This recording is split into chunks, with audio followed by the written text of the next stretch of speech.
చిత్తూరు జిల్లా కాణిపాకంలోని శ్రీ వరసిద్ధి వినాయక స్వామి ఆలయంలో సుందరభరిత సుగంధ పరిమళాలతో కూడిన ధూపదీప సేవలను ప్రారంభించారు. ఈ సందర్భంగా ప్రధాన ఆలయంతో పాటు ఆలయ పరిసరాలలో ఆధ్యాత్మిక వాతావరణం కల్పించేలా సుగంధ పరిమళాలు వెదజల్లే ఏర్పాట్లు చేస్తున్నట్లు ఆలయ ప్రధాన అర్చకులు సోమశేఖర్ గురుకుల్ తెలిపారు.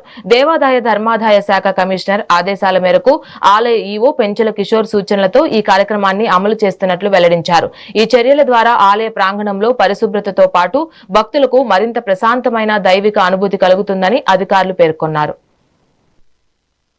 ఆది పూజ్యాయ దేవాయ సంతమోనకదారిణే వల్లభా ప్రాణకాంతాయ శ్రీ గణేశాయ మంగళం.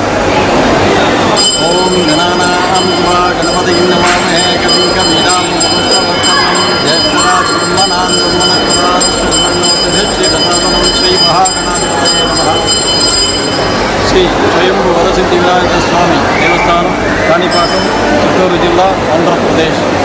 ఈరోజు ఉన్నత అధికారుల మౌఖిక ఆదేశాల మేరకు స్వామివారికి సుగంధ పరిమళ ద్రవ్యములతో ధూపం ఏర్పాటు చేయడం జరిగినది. శ్రీ స్వామివారి దర్శించుకున్న భక్తులకు మనోభావం దెబ్బతినకుండా మనశ్శాంతిగా ప్రశాంతగా కోరిన కోరికలు నెరవేరుటకు గాను సుగంధ పరిమళ ద్రవ్యములతో ఈ రోజు నుండి స్వామివారికి నిరంతరాయంగా ధూపం వేయడం చర్యలు తీసుకున్నారు అధికారుల వారు. ఈ రోజు నుండి ప్రారంభించారు.